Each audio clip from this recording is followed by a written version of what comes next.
Pause for dramatic effect. There we go. Good afternoon, everyone. Karakia to start us off.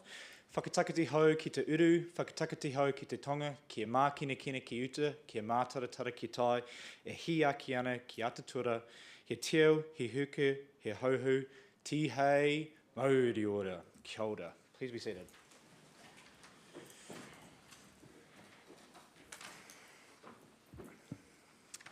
Welcome to this afternoon's council meeting, the last for 2024. Welcome to members of the public. We've got some media in the gallery, staff and councillors. Very good to see you all. I will call for any apologies. Appear to be none. We don't have any public forum today and urgent late business. So we do have one item for urgent late business from a member of the public that would like us to include a petition on a pause to the proposed district plan. The reason that it is urgent is the hearings will resume before the next council meeting and therefore is deemed urgent. A report has been prepared by staff under urgency. Should this be added to the agenda? Councillor Reid. Thank you, Mr Mayor. My understanding it's not a petition. Maybe that word needs to be clarified. It's not set up like a proper petition, it just has appeared as an item on the agenda. Okay, Councillor Reid, we can change that to, let me find the wording, just a pause to a report about a pause to the district plan. Happy with that? Are you happy to move that? And a seconder? Councillor Richard McPhail.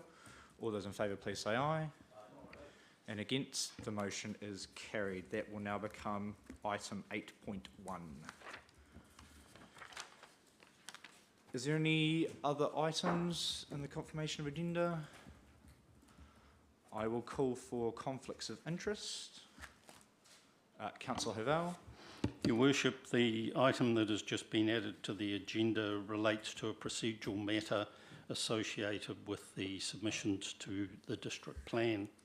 Depending on the outcome of the discussion of council today and the options that are followed, one of those options may require consideration by the hearings panel itself.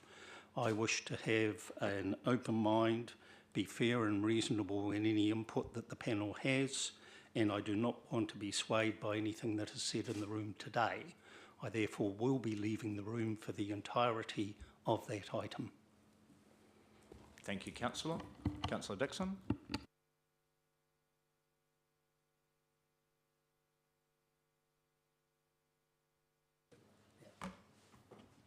Thank you.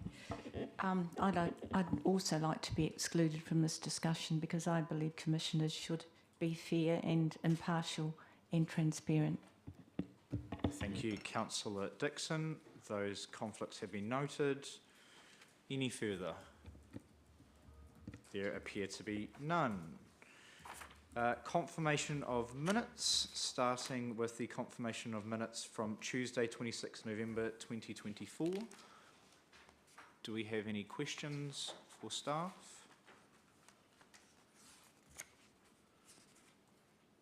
Could I please have a move that these are a true and correct record? Councillor Fraser, seconded by Councillor Paul McPhail. I will put the motion. All those in favour please say aye. And against, the motion is carried. Thank you, councillors. Now we have reports for information. First one being the Southland Warm Homes Trust, and I believe there is a presentation. Yes, Your Worship, and I should have declared it as a potential conflict as well, given that I'm one of the, and I apologise for that, one of the trustees of the trust, and I am opening the presentation, so I'd prefer to do it from the lectern if I may. Absolutely, and welcome to our guests as well. Come on up.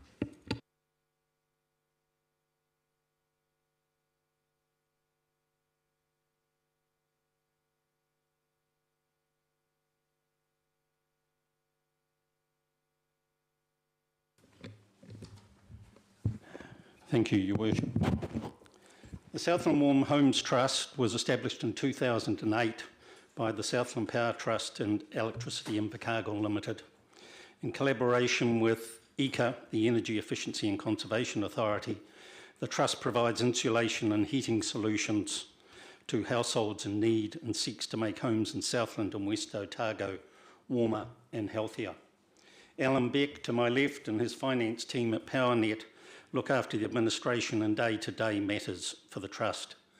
The Southland Power Trust has appointed Carl Findlater and Stephen Kenny as trustees, while Electricity Invercargill appoints representatives from the Invercargill City Council, currently Leslie Soper, and a representative from the Gore District Council, also as trustees.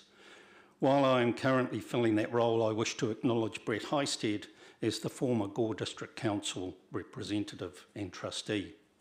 Meetings of the Trust deal with the strategic approach in financial budgeting and management. Sitting below that is the Southland Warm Homes Trust project team, and representatives of that include Awarua Synergy, who are the contracted installer, represented by Samaria Beaton to my left, and EECA, also on the working project team, Te Whatu Ora, Southland District Health Board, Invercargill City, Environment Southland and the Southland District Council. An old, really old housing stock in Southland in a cool climate challenges the health and well-being of all age groups across the communities we serve in the South, and the Trust provides a direct and meaningful contribution that opens the door to far better living conditions for those in need who may otherwise not be able to afford to insulate or put an efficient heating source in their home. For every dollar invested in home insulation and heating, there's a $4.70 return through savings in health costs, etc. But enough from me. I'll hand over to Alan and Samaria.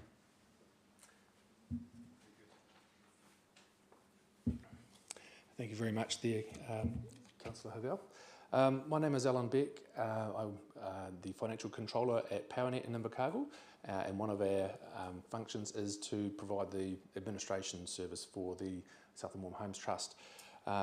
And we're just here to report back on the previous 12 months. We're very gratefully, the trustees received $15,000 from the Gore District Council, which has been a long-standing support towards the subsidised insulation and heating of low-income homes in the Southland, in particular the Gore region as well, but across Southland is where the Southland Warm Homes Trust operates. And in particular, the Southland Warm Homes Trust works in conjunction with the EECA Warmer Kiwi Homes program. And several years ago, in 2009, the Southland Warm Homes Trust was established, as Keith mentioned, to attract the funding from EECA to this province, and has continued ever since.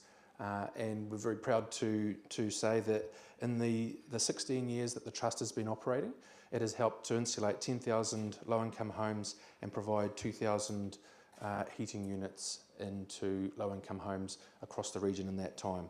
And that's brought about $18 million of EECA funding to date to the region by way of subsidies to homes that may otherwise not have been able to afford to insulate their homes with their own income. The program works in conjunction with several funding organisations that provide funding each year to the Southland Warm Homes Trust. The Southland Warm Homes Trust works in conjunction with EECA, who provide 80 to 90% of the funding cost for installing insulation into low-income homes, and the Warm Homes Trust provides 5 to 15% top-up. So the intention is to make the subsidy as affordable as possible for those that have cost of living, low-income cost of living pressures. And we're seeing the current scheme is getting good government support at the moment. The Warmer Kiwi Homes contracts that operate throughout the country are intended to be in place until 2027. So there's still several years to go. And from the support that we see from EECA in terms of providing data around how many homes there may be in the region, whilst we've covered we've covered 10,000 homes, there's still 4,000 to 5,000 homes that have been identified within that low income bracket that could still be eligible. And that's the intention of EECA, to continue to try to achieve the as greater impact as possible. So for the year, the 12 months ending June 2024 for the Southland Warm Homes Trust, 939 homes, of which 146 homes were in the Gore district, have received subsidised insulation. That's ceiling and underfloor insulation, and 78 homes of the 493 homes that received the heating subsidy, which is to provide an efficient heat source as a main heating source in their home. So it was, for the Warm Homes Trust, it was one of the strongest years for demand. Typically would receive about 500 claims, and this year with 900 claims, there's a strong demand for this product, and it gets a lot of good support from ECA and the government through marketing and the great work that Samaria does with Aotearoa Synergy. And on that note, I might pass over to Samaria, who may share some of the examples that you may come across with your team. Yeah, hi everyone, thank you for having us here today. So I'm Samaria Beaton and I live in Bluff, so I've come all the way from Bluff. So my team, we've been operating 20 years this year all over the region. I've got a number of team members that visit out this side of Southland frequently, probably at least once or twice a week, putting insulation heat pumps into homes.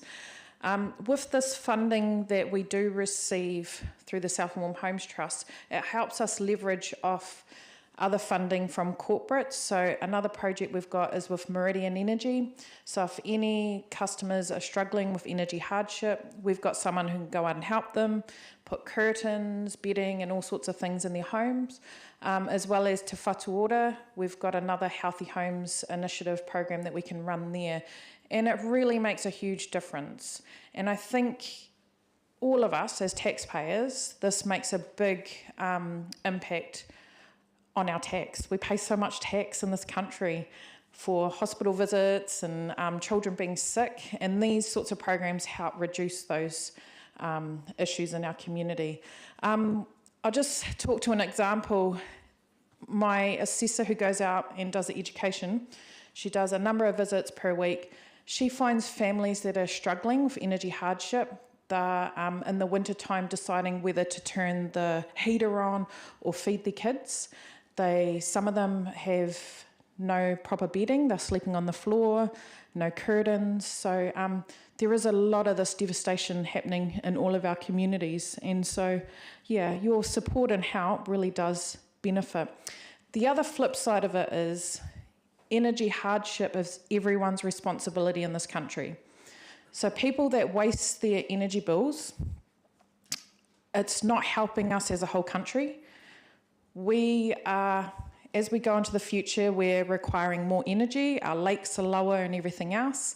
So the more we are not efficient with what we use, it actually increases the prices for everyone because more investment's required, which means, you know, we all pay for it in the end. So the more we can help everyone kind of reduce their energy use, the better for the whole country. So yeah, that's me, but happy to answer any questions.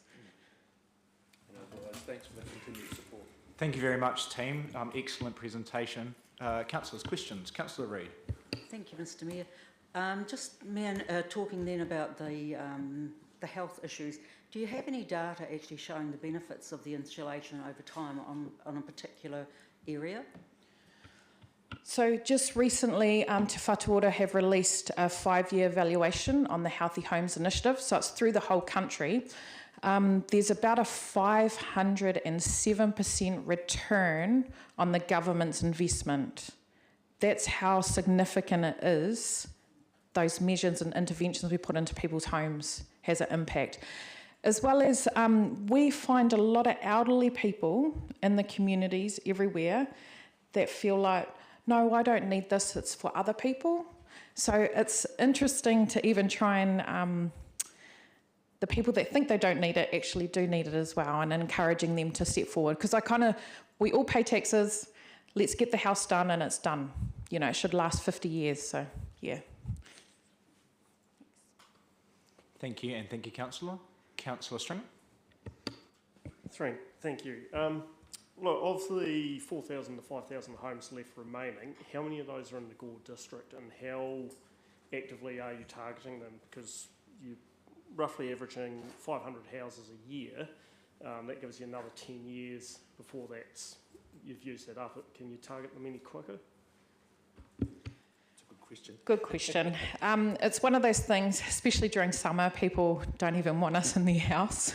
We wish that they would, but unfortunately it's kind of a winter aspect. We try our best to educate as many people as possible, but we do have a lot of humble elderly people living in our communities that kind of feel, no, it's not for me, it's other people to deserve. So trying to convince them. So if any of you have got family, elderly that, need it, please encourage them. Otherwise, I do go out and do community workshops to just try and educate people and encourage them to step forward. Because I think people feel embarrassed that they're getting a handout, but it's not a handout, it's actually something that's going to help the whole country. Yeah. The criteria is to hold a community services card, so that's the income test that the Warma Kiwi Home Scheme uses, or particular areas, low-income areas across the region. So it's the marketing, EECA is very conscious of it too, trying to make sure that they can make it as available as possible to those that are still in the remaining homes that are available. Thank you. Any further questions from councillors? Councillor Fraser? Yeah, thank you, Worship. Just, do you have an end date in mind? How long this is going to take?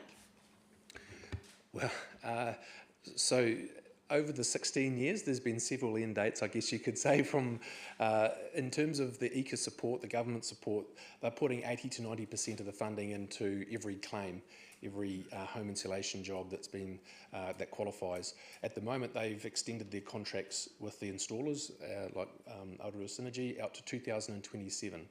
So at the present, that is the target for the Warma Kiwi Homes program.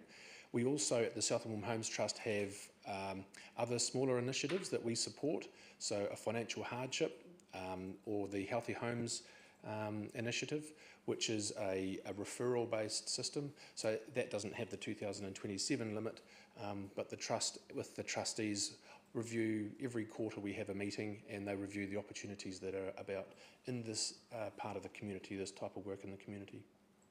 But we're getting there. We're getting there. Yep. Thank you, Councillor. Councillor Dixon. Thank you, Your Worship. Look, I'm just wondering if likes of Southland is a lot colder than other areas. Does the government provide more funding for this area, or is it just across the board? Oh, I love these questions. I totally agree with you. The other thing is, even when it comes to, they do an energy grant yearly, and people in the North Island don't need as much fuel like we do, as well as our homes are on average larger than the rest of the country because we've got the oldest housing stock. So unfortunately they don't give us any extra, but with the support from our local councils and Southern Homes Trust, we are probably the most organised region in the whole country that actually are good at collaborating and putting a bit more funding in to help families. So yeah, but love the question. Thank you, Councillor. Any further questions? There appears to be none. Thank you very much, team. Really appreciate the update and congratulations on all the work that you've been doing. Thank you very much. Thank you for your time. Could I please have a move that report be received? Councillor McDonnell, seconded by Councillor Stringer. Any discussion? I will put the motion. All those in favour, please say aye. Aye. And against? The motion is carried. Thank you, councillors. Next up, we have the Matoda Community Board meeting minutes. I will look to Councillor Phillips to give us an update. I just wanted to flag on page 34 and 35, we have two recommendations that will need our consideration. I jumped ahead. No, simple to. So if Councillor Phillips doesn't mind giving us a quick update on that meeting and also how the following site meeting to consider the board's intentions went, if possible, to provide the council some context. Thank you, Your Worship. Thank you, Councillor. On behalf of the chairperson who's in the room and our board member Laurel Turnbull. Site meeting for number, now what was that for, the way station, the fence? Yes, fence, yep, you got it. Now that was a profitable walk across the car park, and we're going to now get the managers to give us a price for the fence. And it's just to hide the front, the back entrance when people are walking past the river during a walk past though. But I'd just like to emphasise on how successful it's been. It's been well utilised since its opening, and there's been a lot of camper vans and caravans and etc. using that way station. It's been very good actually. Happy to answer any questions if I can, and I'd just like to talk on the number 5 about the signs later on, if that's possible. Just if, Nikki, have you got anything else you want to add or on that? So we're just waiting for our next meeting, which will be on 27th of February, to pass that fence. Thank you, councillor.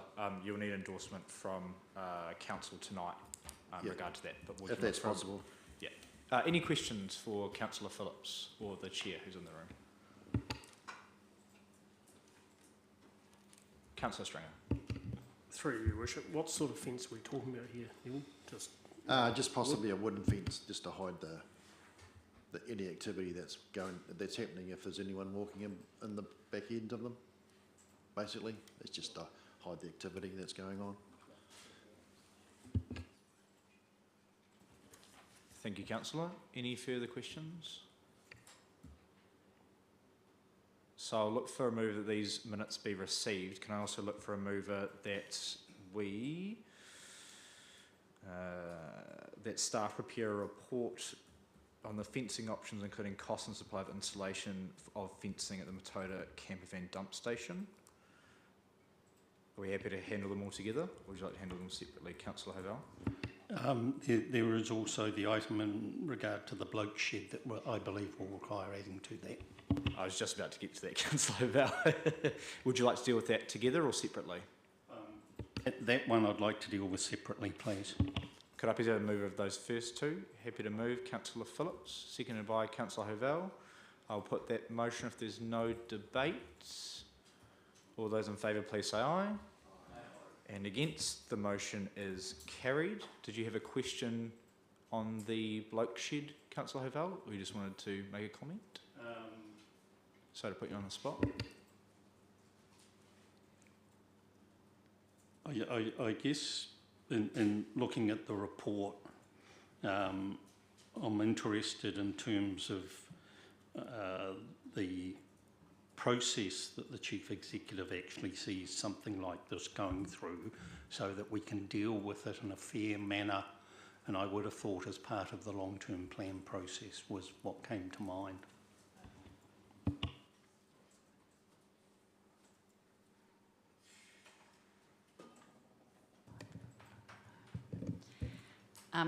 The process in terms of how community board decisions get ratified is that they come to this council for decision making.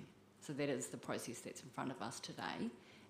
What you were talking about is a bigger issue around how we do long-term planning and strategy with our community board, which is probably a topic for another day.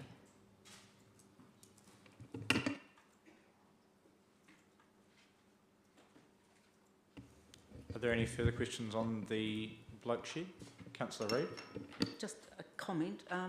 What do they do in the bloke shed, and are they intending to have a woman's one as well?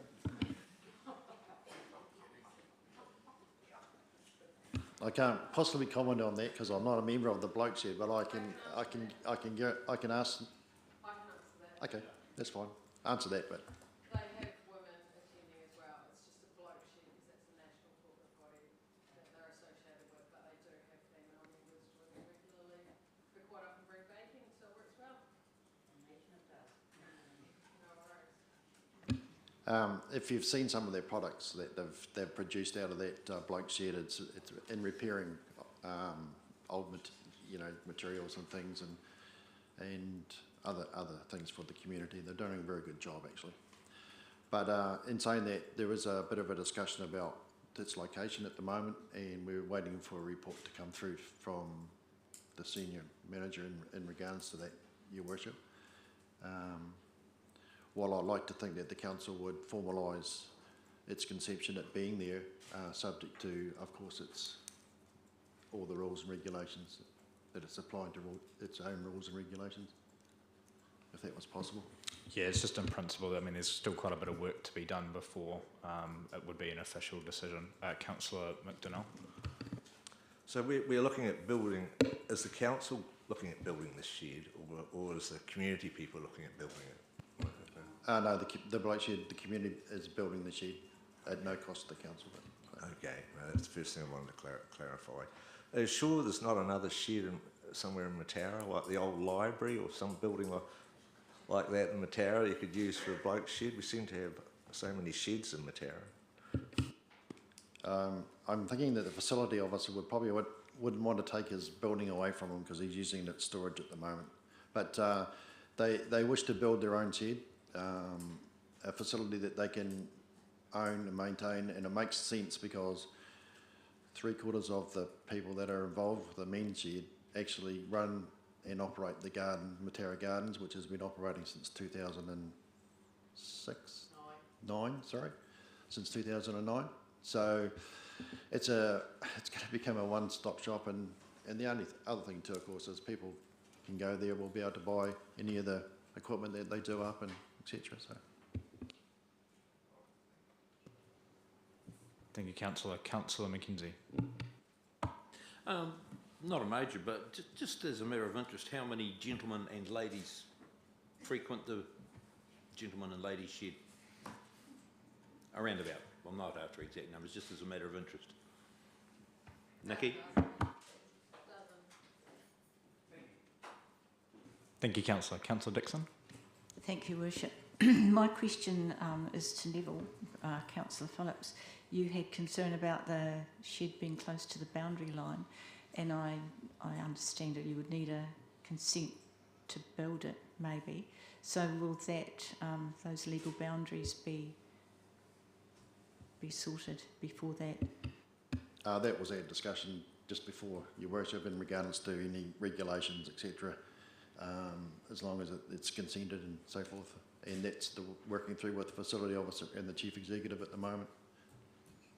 And the feasibility of building the building on council land at the gardens as well. Thank you, Your Worship. So as I understand it from this point, we just need to move a motion to get this report underway. Correct? Yes, so it's just supporting the continuation of the work. I'm happy to move that. Cool. And also principal subject to work. So it's supporting it in principle subject to extra work being carried out. Happy to move? Same layout, yes. Councillor Reid seconded. Any further debate?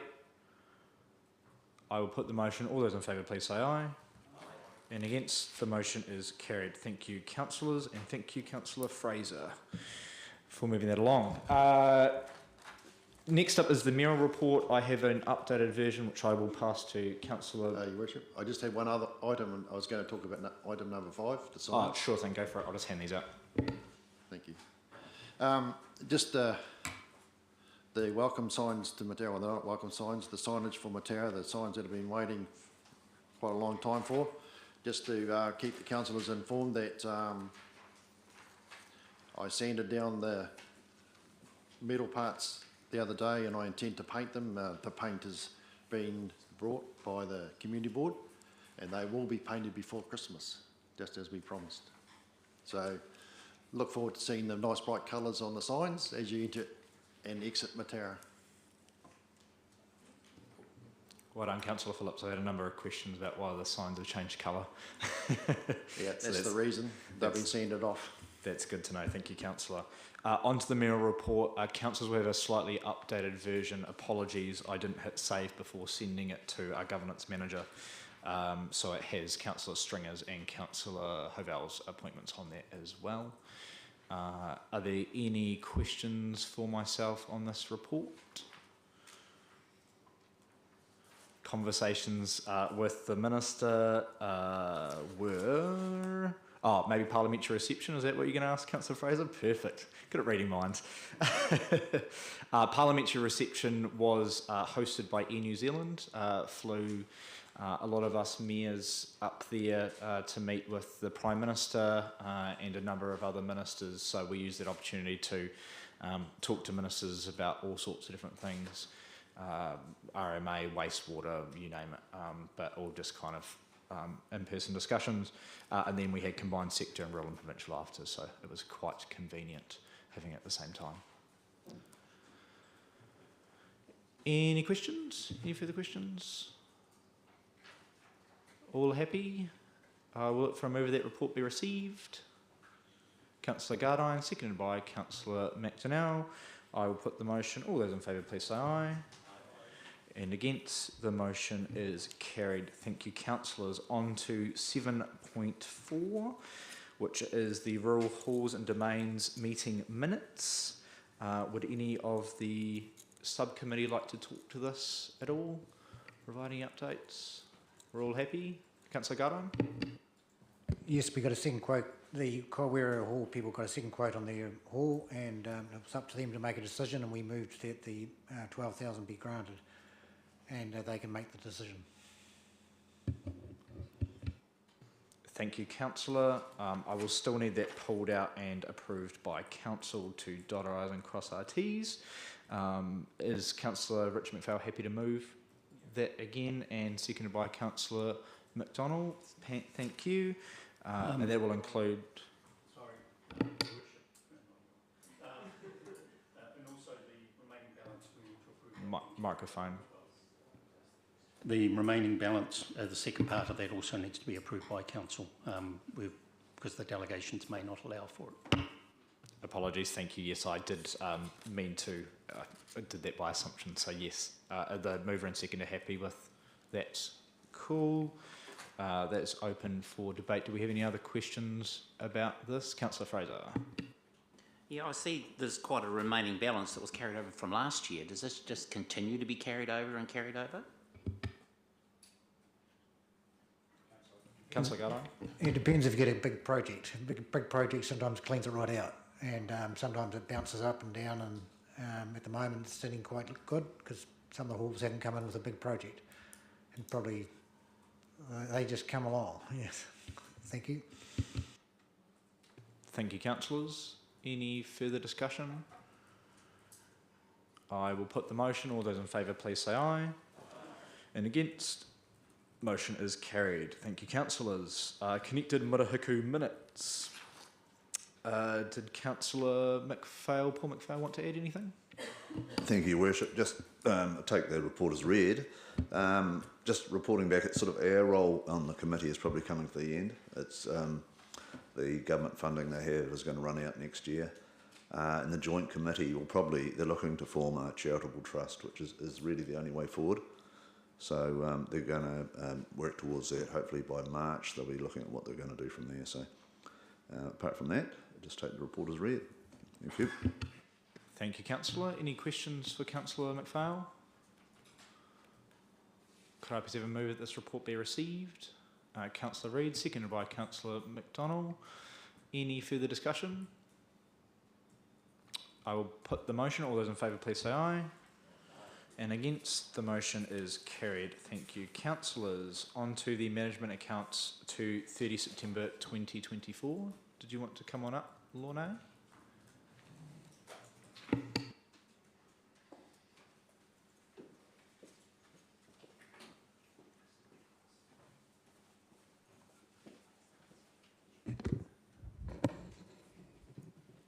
Anything to add to this report? Through you, Your Worship, I'd just like to point out that normally the first 3 months of the year are quite quiet for the council. Being winter and stuff, a lot of our maintenance program doesn't start till late spring and early summer. So the current surplus was likely to pull back a little bit as the year progresses. But happy to take some questions. Thank you, Lorna, and always lovely to see a bit of a surplus. Councillors, questions? Councillor McPhail. Thank you, Your Worship. Just one thing there, internal overhead, what is that? Through you, Your Worship, internal overheads are where the corporate and IT costs get charged out to the rest of the organisation. So it balances out overall. So overall the effect is nil. So you have your internal overheads up above and your internal overheads below. So you'll see they're the same amount top and bottom in income and expenditure. Thank you. Thank you, Councillor. Councillor Reid. Thank you, Mr Mayor. In regulatory, I see that there's been a blowout in the expenditure for the district plan. Exactly how has that occurred? Through you, Your Worship, the costs for the district plan are always difficult to anticipate. Whilst we budget the best we can, you never know how many extra hours it's going to take to work through issues, how much extra legal advice we're going to need to work through issues. So whilst it may appear that's only 64 in regulatory itself overall, it is 64k unfavourable for the year to date at September.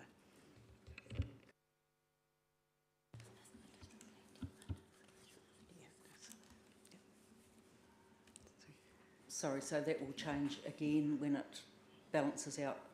Yeah, and the other thing to note is the district plan is debt funded. Because it has got multi-year benefits, the council has agreed many years ago that it'll be debt funded. So that's one of the responses to it. So just to be clear, if it's debt funded, it's going to show as a deficit in the operating budgets. Thank you, Councillor. Councillor Stringer. Through you, Worship. I just see that there's no explanation for why the arts and heritage is showing unfavourable. The other two unfavourables are shown, but there's no commentary beside it. Is there anything there, please? Yep. Through you, Worship, it's a small variance of only 22,000. It wasn't deemed, it's below our threshold for explanation.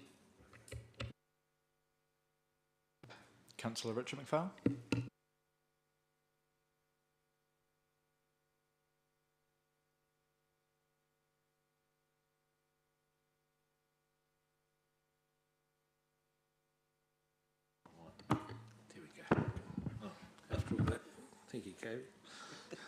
Just for your worship, just in Matera Valley, is that our final? Nothing left under the bed? That is the final payment through for Okay. them. We're very thankful for their contributions over the last 4 years towards the library. No, I just wanted to see whether that was the final coming through. Thanks, Lorna. Thank you, Councillor McPhail. Councillor McDonnell.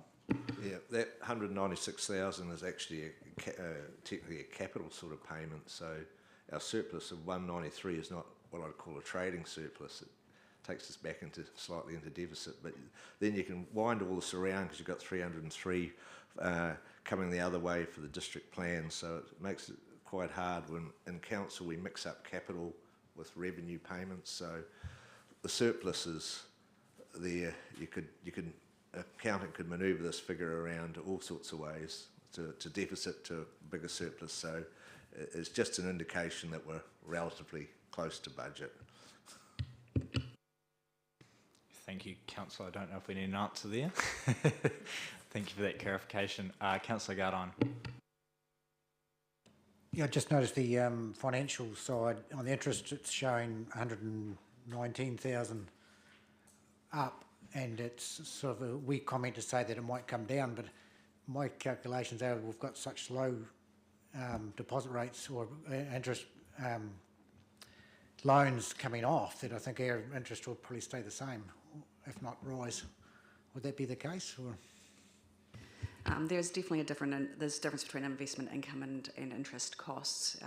You were referring to interest income there. They are different. They do net each other off a little bit, but as far as our debt coming off, I believe it's July next year, not this year. So for this year, it'll track. Thank you, Lorna. Thank you, Councillor. Any further questions? Could I please have a move this report be received? Councillor Dixon, seconded by Councillor McDonnell. Any further debate? Just highlighting, because it was raised to me by a member of the public, these management accounts are usually on the audit and risk, but as we didn't have one this month, and as there's a bit of time between the next audit and risk meeting, they were brought to council. If there is no further conversation, I will put the motion. All those in favour, please say aye. And against? The motion is carried. Thank you very much, councillors, and thank you, Lorna. On to our urgent late item. Have councillors all received the report? Your Worship, will be in one of the meeting rooms if we could be retrieved after this item. Thank you. Yes, you can be. Thank you, councillors. Have councillors had a chance to read and digest the report and the legal advice? You need a moment? You're okay? Can I get a nod from people if they read it? Yep, you're all comfortable? See Robert McKenzie, you're okay? Read it? And Councillor McPhail? You're okay? Okay, we seem good to go. Thank you very much to the requester. I just want to point out some things as we get into this, and then we will open up for questions on the report, and I'm sure there will be a bit of a debate. This request, when it came through, doesn't actually meet our standing orders, and as Councillor Reid pointed out earlier, isn't technically a petition.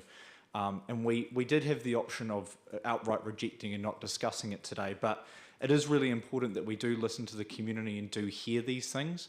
However, I just want to acknowledge the amount of effort and time that the staff have undertaken the last 24 hours to get urgent legal advice and to get as prepared as possible for something that has come to us very, very quickly. I also just want to talk a little bit about timeframes as well. So the current district plan review process has been underway since 2020, and it involved extensive community consultation, technical work and financial investment. We had over 130 submissions, over 5,542 submission points that have all been carefully considered. To put it into perspective, we've got 3.5 hearings to go. That half is the rest of the SASMS chapter, which we will hear a bit more about in the new year. Out of 13. So there's been 10 hearings so far that have been progressed. And we have 2 more months of hearings after 4 going on 5 years of work. So we're right at the end, right at the very end of this district plan process. There's a little bit of misinformation that I'd like to clear up while I've got the opportunity as well. And that's a little bit of what the Prime Minister said when he was asked about the Gore District Council district plan during the most recent Federated Farmers meeting. He was very clear that he did not instruct the Gore District Council in any way, shape or form to pause the district plan. What he was very clear on is that councils that have not notified plans will be asked to halt proceedings. We are not in that boat. We notified our plan on the 31st of August 2023. For reference, this current government wasn't sworn in until the 27th of November 2023, and ironically was the same day that our submissions closed. So there was no way to predict the future back then. That all being said, I'm all for finding the most cost-effective solution. So if this is about saving ratepayer money and saving bureaucracy, then I'm all for it. But we do need to do our due diligence and make sure this is the correct option. This council in the past has been plagued with knee-jerk reactions and making decisions on the whim, so we need to do some real legal discovery here to find out whether this is the right option. We cannot afford another ill-informed decision to cause any unnecessary spending. So please consider the report in front of you before making a decision today. I will now go to the floor for questions for the Chief Executive. Oh, did you want to talk to your report? Thanks, Ben. Look, I know that this is a really emotive topic, but this council needs to weigh its options and think really carefully before making a decision about the future of this district plan. To be really clear, this council does not have a delegation to make a decision on this issue today. So the council has delegated decision-making powers about the district plan to a hearings panel. So the role of the hearings panel is to weigh up all of the submissions and the evidence and make decisions that are in the best interests of the community. So the legal advice that we've received is very clear that the council would not be meeting its legal obligations if it were to revoke the powers of the hearing panel without first considering the wider impact this decision would have, or its obligations to consult on a significant decision with the wider group of submitters and the rest of the community. There are other options that the councillors can consider if they are still unhappy with the outcome of the district plan once we have made our way through the hearing process. So I'm proposing that we bring those options back for you to consider fully in a February report. So happy to take the rest of the report as read and happy to take any questions. Thank you for that, Debbie. Any questions for the Chief Executive? Councillor Gardine. Is it by February will you have time to talk to any government officials or ministers to get their opinion on where we should be going? Because probably they're the ones going to be changing the rules if there is any rule changes. Yep, so my understanding is that we have already done that, but I'm happy to do that again if it makes you happy.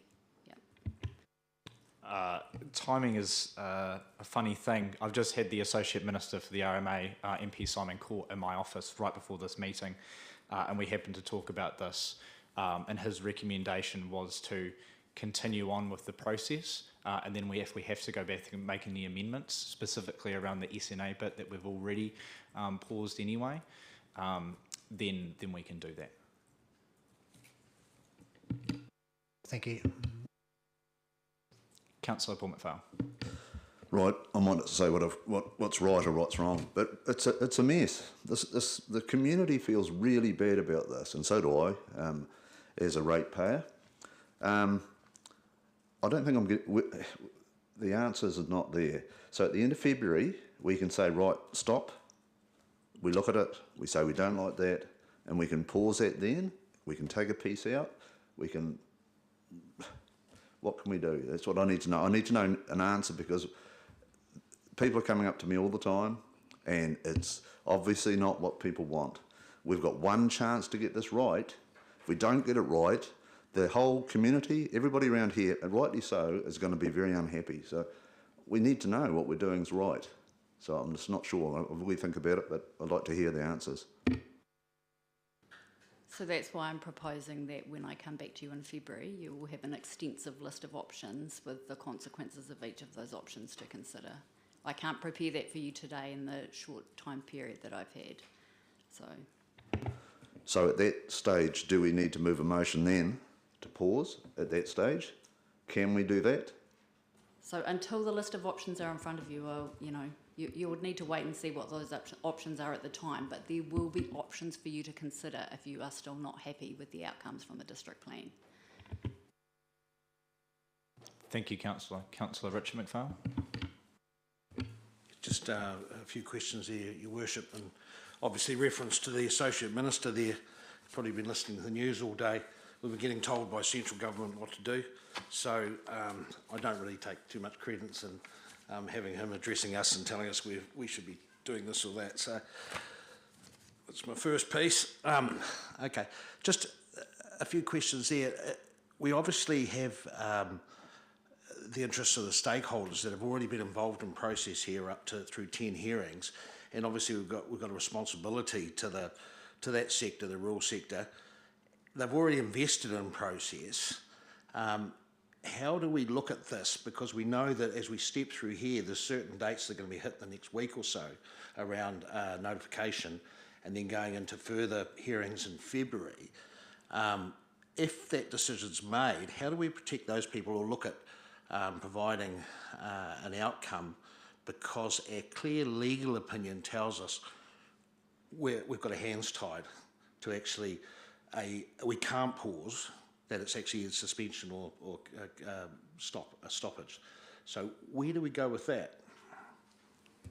So the fairest thing for all the submitters is to get through the rest of the hearings process and allow people to have their voices heard, and then address the parts of the district plan that are the most problematic for you, rather than putting a blanket pause on the whole lot. Does that answer your question? But the fairest way to address this is to see the hearings process through, so that the submitters who are already put their names down to have their voices heard can do that. Yeah, it's probably a partial answer there because we clearly are between a rock and a hard place. We're at the end of the local government year and we're going to push it out to February, and February the 18th, I believe the next lot of hearings start on February, was it 12th, or is prior to the next meeting, isn't it? Only the SASM's one. So there's two submitters who are presenting at that.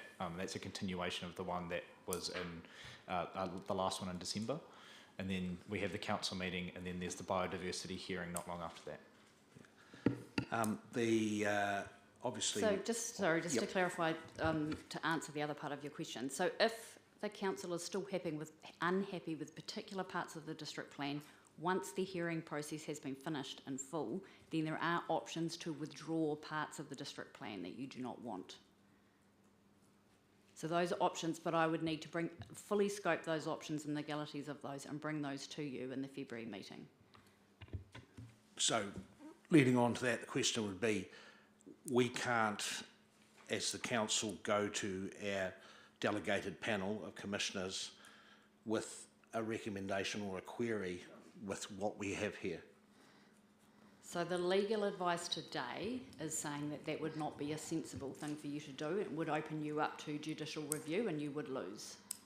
If you were to make that decision today because you do not have enough advice or enough information in front of you to make a fully informed choice, which means that you don't meet your obligations under the Local Government Act. 7882. Yep, I understand that. So there's no way that we can infer to the commissioners that we have this before us. It's also important to note that the same request has been made to the commissioners and been dismissed at an earlier point as well. So they've had similar requests through the submission process to put it on pause, and they've dismissed those. Is it the identical submission, or is it a submission that's similar, or? So there were submissions considered in the first stream of hearings to put the district plan on pause while the RMA reforms came through. So those have already been considered by the commissioners. The decisions on those haven't been released yet, but you would have to strip the commissioners of their delegations and also rescind any previous decisions that were made, which would have a range of other legal implications and knock-on impacts, which we can't describe to you today because we haven't done that work yet. But it would be a very risky manoeuvre. Yeah, obviously the concern is that the administrative expedience is going to sort of outweigh the community outcome. That's probably what we're looking at here, that we don't want to be seen to continue pushing on with $1 each way, because we don't know what our outcome is going to be after February or March or April or mid-year, when Simeon Brown indicates he's going to be making some changes. We've already had a number of changes labelled at us, and is that only the start? And as you said, we've made some ill-informed decisions in the past. Perhaps we should be doing some forecasting and looking at where we're heading with this. We have an opportunity. So I think we need to be well and truly briefed. The only concern is a disadvantage to the people or hearings that are subsequently going to be involved while we go through, if we don't pass a motion, go through the process of where we're going to head. Or do we decide after our information is received in February? So the prudent way to proceed at this stage is to let the hearings process come to a conclusion, and then if we have more information to hand at that point about the RMA, when we come to make another decision in February, that you can take that information, consider it alongside the options that are there available to you. Thank you, Councillor. Councillor Fraser. Thank you, Your Worship. Just following on from what Councillor McPhail's been saying, I can see both sides of the story here, but in part of your report says align with current national directions, and the word you use is direction, and the current direction is that this change is coming to the RMA. So the term national direction refers to national policy statements that are already in play.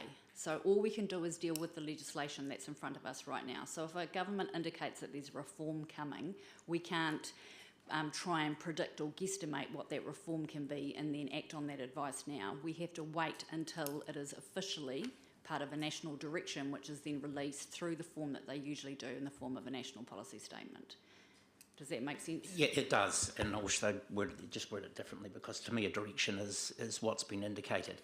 Because the whole problem with this has just turned into an absolute cluster with what's going on. I appreciate we're down to the end of the submission process. I would think, you know, I'm in favour of pausing. That's why I put out there. But what I would like, yes, is more information. And I would like it prior to the hearing starting again. And why can't we have that prior to the hearing starting again? Either we have an urgent council meeting or we move that council meeting so we can have that.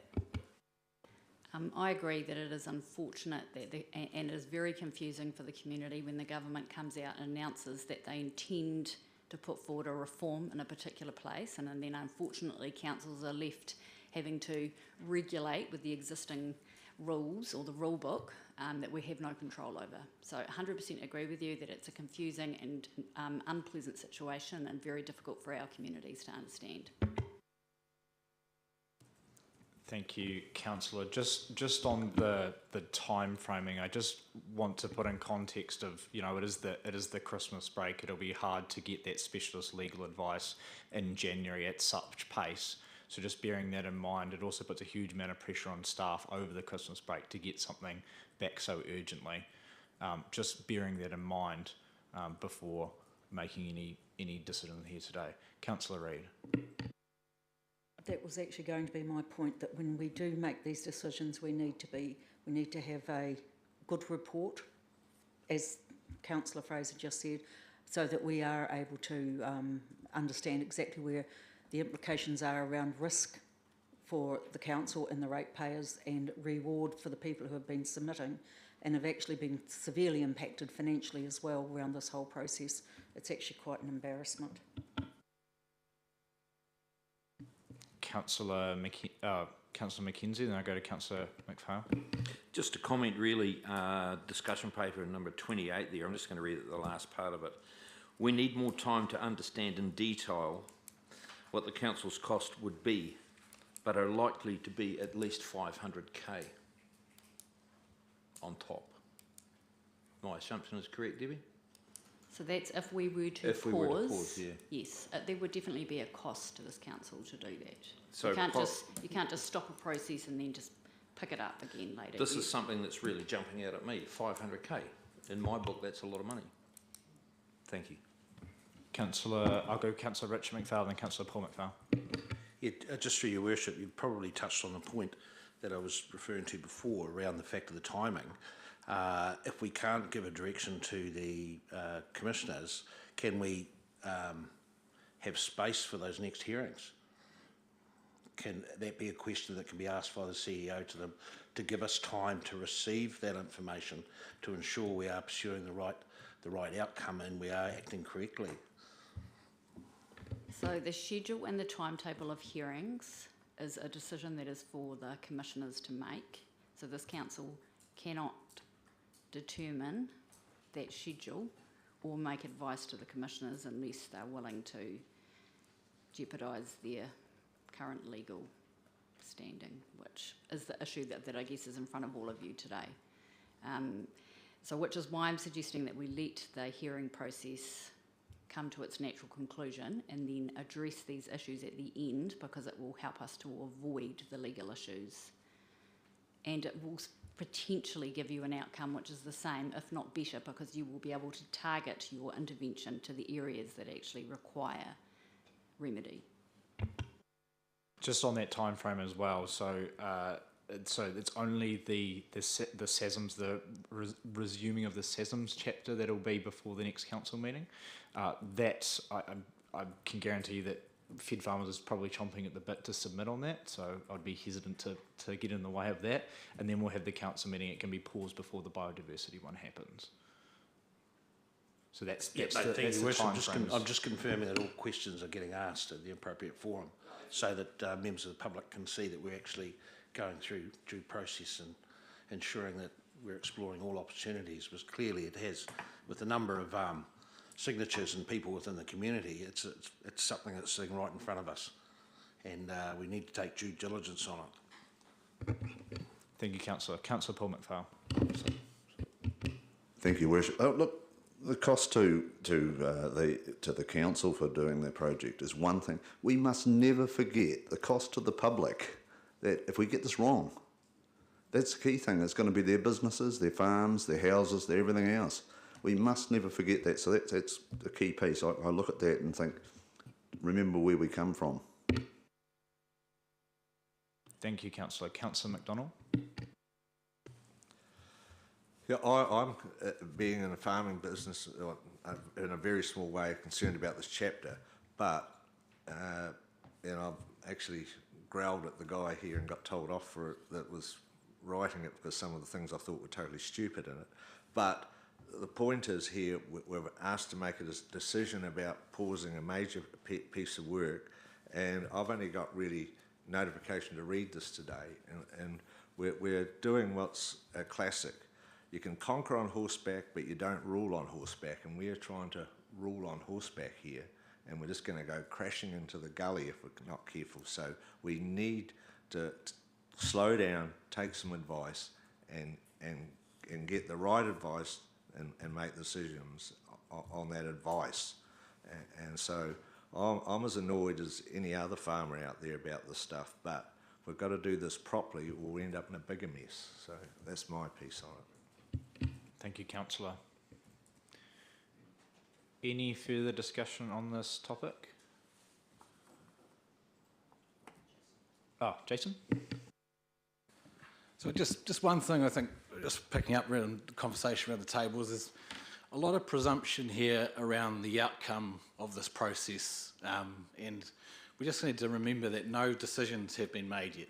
So this is why we have this process, is to try and bring in the community and get a fair and reasonable outcome at the end. And I think it's important to not make those judgments prior to going through the full process, hearing all the submitters, and giving the panel the opportunity to consider those and make those outcomes. And so that is still ongoing. It is the key part of this process. It's why we have it enshrined in our legislation, is to bring community in and give them the opportunity to do that. And there have been a number of, I think from reading the reports going through, there's been a hell of a lot of suggested change throughout the process as well. So I just want to put that out on the table and in public that, look, this is being listened to, and there has been some really good discussion and suggestions and amendments made through the process so far. So it's something we need to remember as we're going through this final part of the process too. Thanks. Thank you very much, Jason. I think that's a good summary. Could I please have a mover for the resolutions contained in the report, which is that they receive and note the report pause the proposed district plan and request that the Chief Executive prepare options report for Council to consider the issue of the 18th February 2025 Council meeting. Can I please have a mover? Councillor Stringer, seconded by Councillor McDonald. Any further debate on this topic? I will put the motion. All those in favour, please say aye. Aye. And against? Carried. Thank you very much, councillors. On to 8.1, which is the Water Services Levy Report. Jason, did you want to come on up for this one?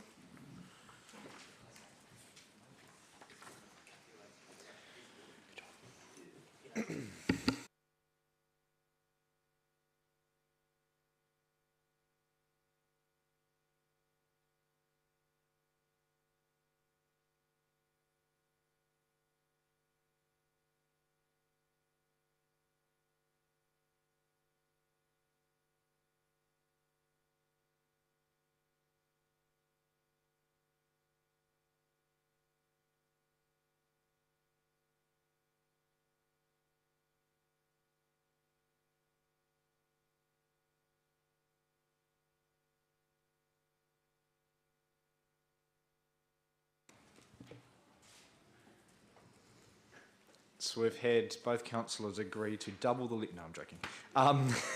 Water Services Levy. Jason, did you want to speak to this report at all? Yeah, so just a brief comment here. Look, I'll take the report as read, and I've kept purposely opinion out of that. That's for you all to discuss and provide feedback. However, I just want to make a couple of comments on this because I think it is important that, you know, given some of the discussion we've had tonight already, and some of the views around the sector at the moment, you know, we're undoubtedly facing significant pressures across the board in terms of cost, and that's the council and communities, etc. You know, we've got significant infrastructure inflation costs, you know, in the realm of 15 to 30% over the last 2 or 3 years. We've got operational inflation costs that we've talked about time and time again around insurance, interest, unfunded mandates, you know, things like chemicals that we need to deliver our services. 15% average rates increases across the country. You know, this is not just a Gore thing. These are things that are being felt by communities everywhere because of things that aren't necessarily in our control a lot of the time. And so this has been you know, people use the word unprecedented a lot, but this has been a significantly challenging period for local government. Now the government's asking councils to fund the National Water Regulator and its economic regulator at the same time as part of the established Water Services Act. Based on some of the calcs, this equates to the levy, and this is in part of the report, this talks about 60,000 per year for the Gore District Council, and that's just for the Tau Mata Arawai component. The economic regulator is on top of that, and apologies that that's not attached to this report. We didn't realise at the time of drafting that there's 2 parts to this, and so I've got some costs here. So the economic regulator part of that is likely to be another $20,000 for the Gore District to provide. So in terms of, you know, the impact on our in our community, $60,000 for the 5,000 or so connected households that receive those services is about $12 per household per year, plus another probably $5 or $6 per household per year for the economic regulator, on top of what we've just outlined in terms of those cost increases and the challenges that we have in terms of providing services at an efficient level for our community's needs. However, just before we provide your feedback, it is important to note that given the tone of that discussion paper, I don't see a lot of, I'm sceptical as to whether the government will listen to a lot of the feedback. Basically, it said it's not going to fully fund this. They summed that up in one sentence in the discussion document. And so it feels like it is another unfunded mandate that is just passed on to councils to manage. And I just wanted to make sure we had that in front of you as well, but I look forward to hearing your discussion and feedback for us to send to the government, again, as they consult with us over the Christmas break. Thanks. Thank you, Jason. Consultation is seems to be changing the definition day by day. I'm going to allow for questions and comments, mainly because I want to make a comment to begin with to start the debate. A quote from Minister Brown as of yesterday when they announced the benchmarking for councils. Homeowners face the fastest rate rise in more than 20 years. Rates are out of control and the government is taking action for councils to do the basics brilliantly, rather than pursuing expensive extras that burden ratepayers. Now, I don't know what he thinks these levies are, but I would describe them as another expensive extra that burdens ratepayers. To have not only the water regulator, but also the economic regulator paid for by councils is ridiculous. I can't find examples of where an economic regulator works. There's one in the energy sector. There's one in the supermarket sector. I don't think you can tell me that consumers are particularly happy in either of those areas at the moment. So I don't see how charging our ratepayers an extra $70,000 a year is going to benefit them whatsoever. I think I'll leave it there for now because I know that councillors want to say their piece. But the question I did have, which may not be able to be answered by staff, is that government throughout the Crown-funded model, as it was considered that it would not reflect those whose actions give rise to costs or those who benefit from regulation. Yet they're doing it on a population basis rather than a connection basis. So I guess what I'm struggling to understand is how that's different from charging at a national level versus charging at a population-based level. Are you able to answer that? Probably not, but you don't have to if you don't want to. Through you, Your Worship. The question was raised in a webinar that Water New Zealand held for Te Mata Arawai, and question was, why isn't it per connection? It is too difficult.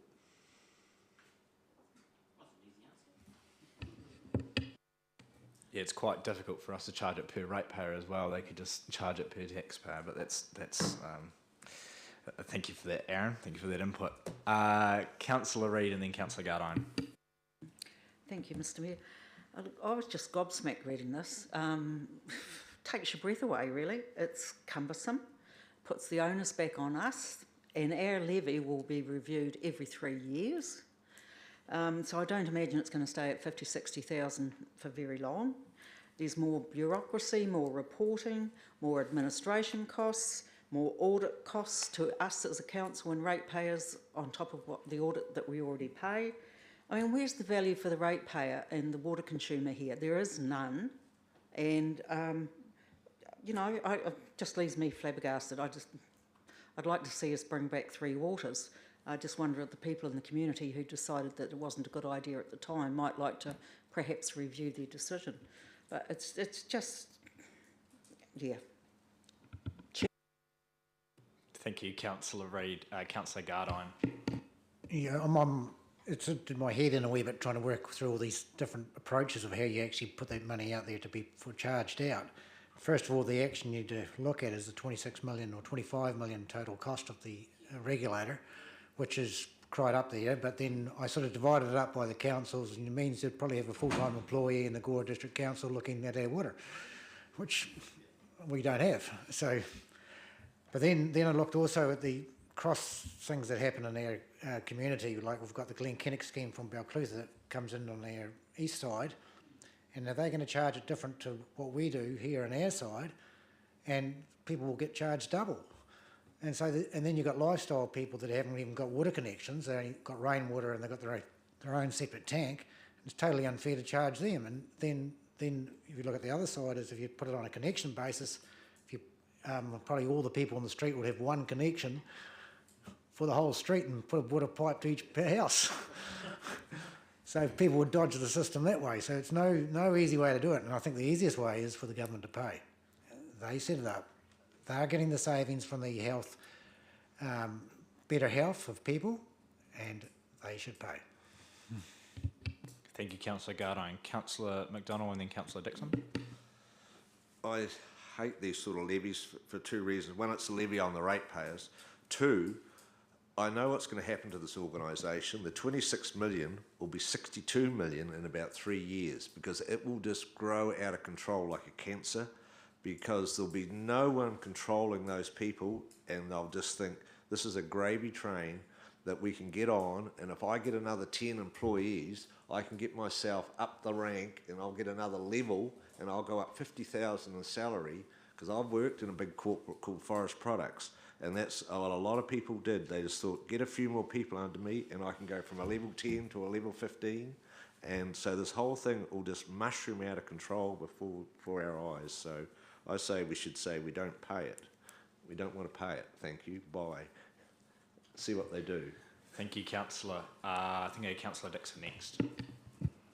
Thank you, Worship. I do really oppose, and I agree with the other councillors here, this levy that has been imposed on our ratepayers, because the government has said to us we've got to go back to basics, cut our costs, and here they are imposing another levy on every person in this district. I think it's unacceptable no matter what the cost, and it will be unaffordable by many. But my question here is, what are Local Government New Zealand doing to support the local bodies through this? Good question, Councillor Dixon. If I recall the conversation at National Council, it was largely to oppose it and to try and form a national position. It's a bit tricky because it's all happening so fast and over Christmas. So there is intended to be a national submission from Local Government New Zealand, but trying to get the views of the different councils is proving to be tricky at this time of year. But there will be a submission from Local Government New Zealand. Yeah, and there's conversations going on with ministers as we speak about this levy and the impacts that it has on our ratepayers. Councillor Stringer and then Councillor Phillips. Thank you, Worship. I agree with everything that's been said so far by the other councillors. Effectively, the councils have been made the whipping boy and tax collector for central government. They don't want to look bad forcing this by their own hand, so they'll push it on to us. But one of the other concerning things I see in there under point 25 is may choose to charge a lesser amount to domestic self-suppliers. So people collecting their own rainwater could end up with a fee. Like, how absurd is that? I'm sorry, this just does not fly with me.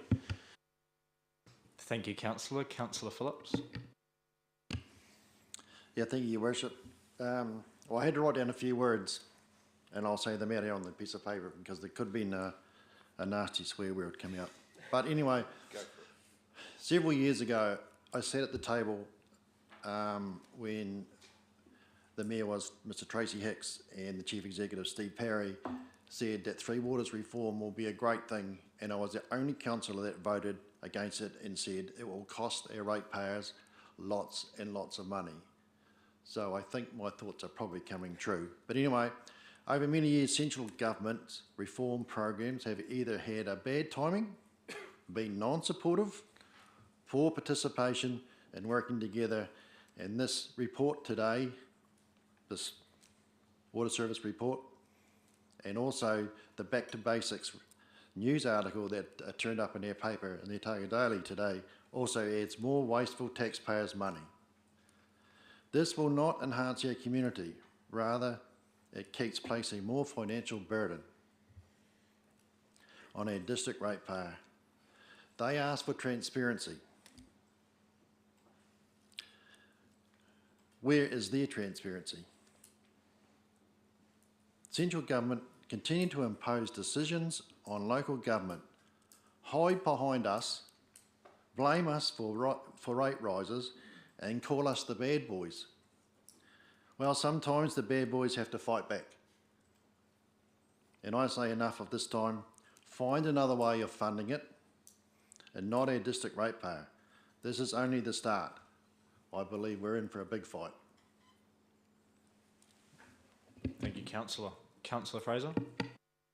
Thank you, Your Worship, and I concur with everything you just said, Councillor Phillips. You sort of took my thunder, well, to respect, but I watched the Three Water process go through the previous government, and what did it cost the country? $2 billion, and we got absolutely nothing out of it. I read this and thought, we've just been told what's happening, and I can see this as just the beginning of levies that will be introduced to local government over the coming years to sort the debt out, which they said is not going to be is going to remain in deficit till 2029 now. Unfortunately, well, the question I was going to ask as well is, what is Local Government New Zealand doing about this? Because I can't see us being the only council in the country that is sitting here going, you are joking. It's not often that I swear at something when I read it, but I did swear at this, thinking that's just after what has been said locally in the paper, from ministers, from the Prime Minister, and then they sneak this in. So I concur with everything that everybody said today. Thank you, Councillor. I'll provide the minutes for the National Council meeting for you to see that item. I was in and out the entire time with other meetings, so I'll make sure that you guys can read that. Any further discussion? Anyone hasn't had a bite of the cherry that wants a taste? Councillor Richard McPhail? Yeah, rightio. Well, I concur with everyone else because obviously it is an interesting situation to be in again from our central government. I looked at notes from the previous agenda item, and we need to be in line with what central government direction is. Well, that's really interesting because I think we're going round and round the bus at the moment between RMA's levies. They're taxing us on one side of the dollar, and then once the tax is paid, they're getting a levy on the other side of the dollar. So, you know, you've got to look at it. I've been through the Three Waters workshops. I travelled to the various places, Dunedin and Wanaka. I still come away bamboozled even further on how they were ever going to succeed, and I think Neville probably summed it up quite nicely. So, yeah, I think just go back and say, you know, take a jump. Thank you, Councillor. Councillor Havel. It's encouraging that around this table we are totally united on this issue. And I think that being the case, I do want to see a submission that's going in back to government, signed by every single one of us, not on behalf of council, but every single one of us, with the opportunity of putting our own little comment underneath our signatures, just to reinforce the key messages that we've heard around this table tonight. Thank you. Thank you, Councillor. I think Councillor Hovel's put his hand up to do the admin for that. But no, good idea. I think it is powerful that we are completely united on this. Councillor McDonald, did you have another point? No. Okay. Councillor Phillips. I'd just like to say that this is only relating to potable water. You know, wait till the wastewater and then the stormwater comes out. You know, like, holy heck, what's going to happen there? Because are they wanting another identity to look after those three? You know, I say in the report there's a percentage for each one, but that's not going to last very long, is it? Thank you, Your Worship. Yes, as stated in their document, it is a percentage for water, wastewater, and then finally stormwater. But yeah, I agree, it's only going to go up. It's a bit of a shame as well, just on those percentages, as you mentioned, Councillor Phillips, that, you know, a drinking water, once the e-school connection's completed, won't be an issue, and that's what we're paying the most towards. So I don't really understand why we're getting regulated and economically regulated on something that we'll be compliant on. It seems, seems a bit backwards to me. Councillor Stringer? Just thinking on what one of the councillors said earlier about the amount that's been spent to date by the government on trying to get somewhere, that money could have been better spent on infrastructure that we need to get the job done. Just, here you go and do what you need to do. I think the councillor before, I can't remember who it was, but saying, and maybe this is something we put in the submission, of maybe we just hire the person for 70-odd thousand and they can be a full-time employee of the Gore District Council and do it only for us. I think that's a fair way to do it. They'd probably do a pretty good job down here. But just on that, Jason, is there enough here for you to pull together a submission? Is there anything that you want us to answer? No, through your worship, that's fine. We've got that feedback and that message loud and clear. And I think just to Councillor Havel's point of view, if I flick around an email just to councillors asking to provide specific comment, we can create a little table that puts that with your name beside it for signing, and we'll do it that way. Try and make sure they hear that message. Perfect, thank you. And just from me, if it wasn't clear, because I know that it's a big piece of Southern District Council's submission, is around the population split, which negatively affects rural councils because we have less connections compared to our population, whereas in the cities, basically all the ratepayers have connections as well. So I think that needs to be made clear. If everyone is happy, I will look for a mover that we receive and note the Water Service Levy Report, request the Chief Executive to provide feedback on the consultation and request the key messages that Jason has noted down to be included in the consultation. Moved by Councillor Gardine, seconded by Councillor Fraser. Any further discussion? I will put the motion. All those in favour, please say aye. And against? The motion is carried. Thank you, councillors. Now, the most difficult part of the evening is the adoption of the 2025 meeting schedule. Did we have any conversation? The only thing I'll comment on is I know that the community wellbeing and policy and regulatory meetings have been paused, and we were intending to resume in the new year. Happy to have conversations with those, continue conversations with those chairs. Just want to highlight we still don't have a GM to man those, so we do need to have a think about how we will man those moving forward. But are the chairs comfortable not setting meeting dates at this point? We can always revise that in the new year. Happy to be challenged on that too. Councillor Lavelle. Both Councillor Dixon and myself have had brief talkies with the Chief Executive, and we'll talk further in the new year when we've got a bit more certainty over resourcing. And I think resourcing is probably better than manpower.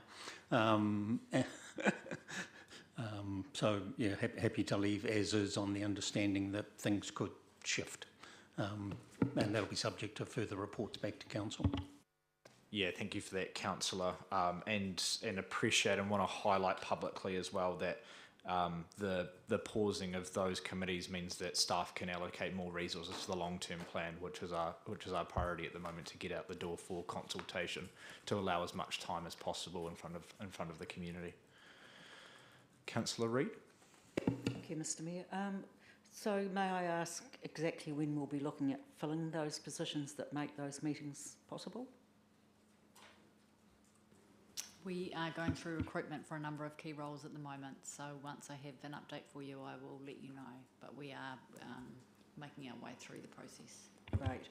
Yeah, because really the community wellbeing in particular, that's something where I feel like there's been a lot of momentum over the last 10 years in our community with that, and if we don't keep driving that, it takes a dive. We need to be on top of it. Thank you, Councillor. And we can pay more attention to public forum and full council meetings, and also bringing up any reports that Guillaume and his team have as well. Can I just make a note on that we might not have a GM in that space, but the work is still continuing, and hopefully you are getting updates in those email fortnightly updates in terms of the work that's current with libraries, arts and culture, arts and heritage, that kind of stuff. So if there is more information that you want in those emails, can you let me know, and I will make sure that we give you updates specifically. Great, because I think some of the community groups that we work alongside as well probably need, and while we see them as councillors, the public don't see them unless they're in a meeting forum. That would be where my concern is. So. Thank you, Councillor. And again, happy to have more in public forum like the Southern Homes Trust today. Councillor Richard McPhail. Yeah, just through your worship, I'm going to be the devil's advocate here. Is a chair if they haven't got a committee? I'll leave that with the CEO, so it's just a question I'll put through there. It's not that they don't have a committee, they still handle their portfolios, they still come to chairs meetings, they still input into issues. It's just that their meetings aren't running at the moment because of resourcing. But fully intend to restart those meetings again. But good question. Any further questions from the floor? Could I please have a mover that we receive and adopt the meeting schedule for 2025? Councillor Gardine, seconded by Councillor McDonald. I will put the motion. All those in favour, please say aye. And against, the motion is carried. Thank you very much, councillors. We will now move into public excluded. Do we want to take a quick break? Awesome. We'll have a quick break and then we'll move into public excluded. Thank you, team.